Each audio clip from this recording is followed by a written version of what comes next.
If you've got a Fiat Jeep, Tipo or 500 and you're getting a knocking sound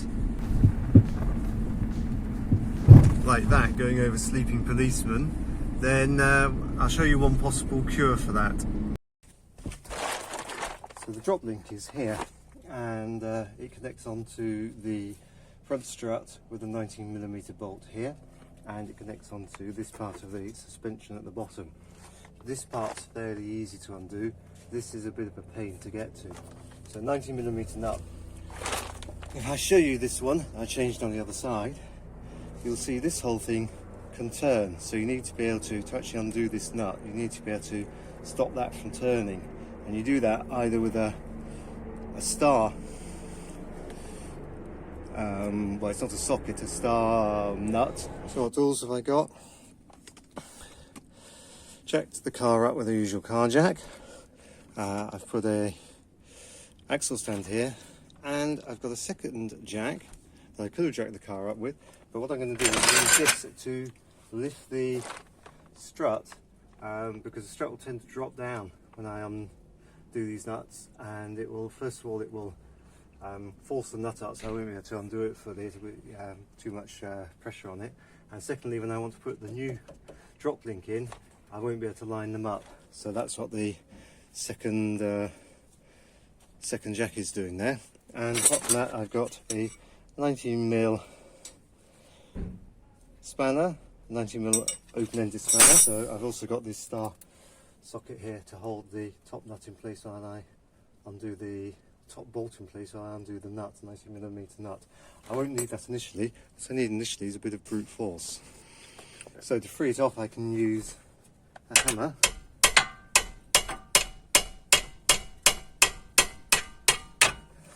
Just to get it moving.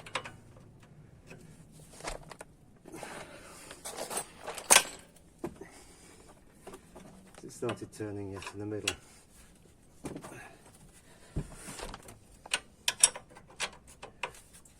I don't know if you can see, that's turning now, so I need to hold it in place here, and then undo it here. That might even wedge somewhere to make my life a bit easier.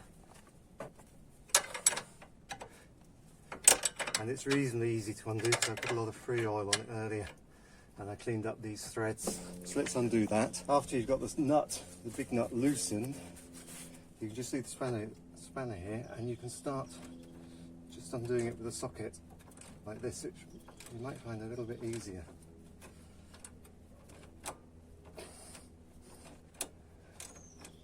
You have to turn it basically in an clockwise direction to undo. And there, it's off. Need to adjust the jack a little bit to its right position.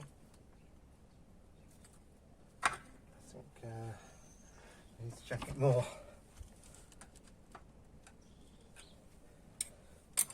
So you've got the jack under the strut.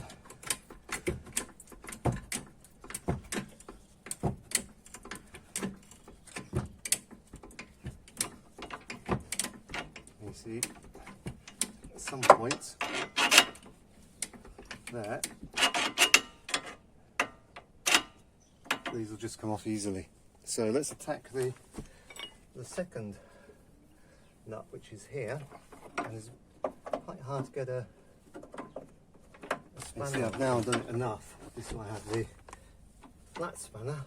I can get the flat spanner on it, a little bit shorter, and I can turn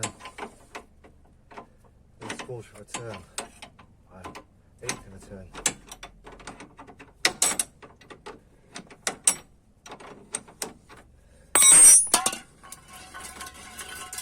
Ooh.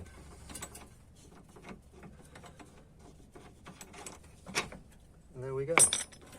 This is the new Droplink. What we'll do is, see, it's got new nuts, which is good. You don't have to reuse the old ones because they get a bit rounded when you're taking them off. What we'll do is put some copper grease on the threads to make them both easier to put on and easier to get off again. That's good. That goes in there. And that will go in there. But before we do the top one up, we'll do the bottom one up. Because that will give us more. And the thing to remember is this new one takes a 5mm Allen key. You just need to get that in.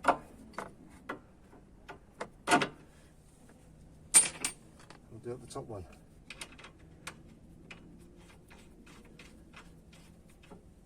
We need to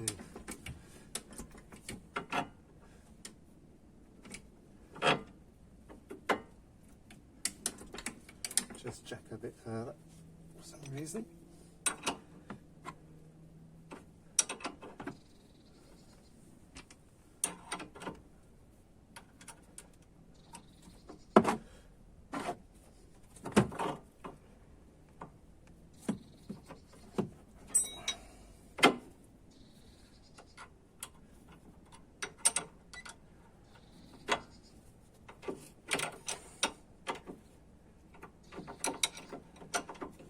That should block.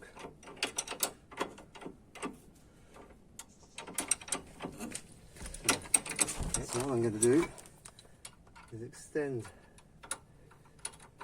I may actually be able to do it will it be easier with the Allen key?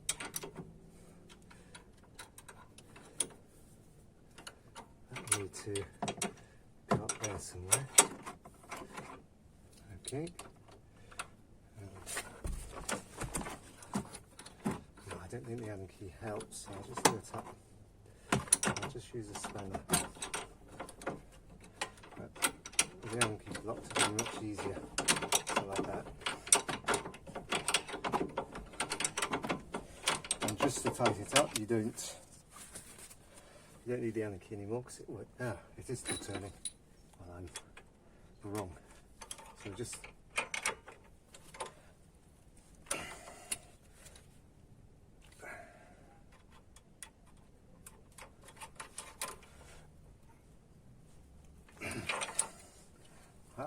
that should be tight enough, and same down here, final turn.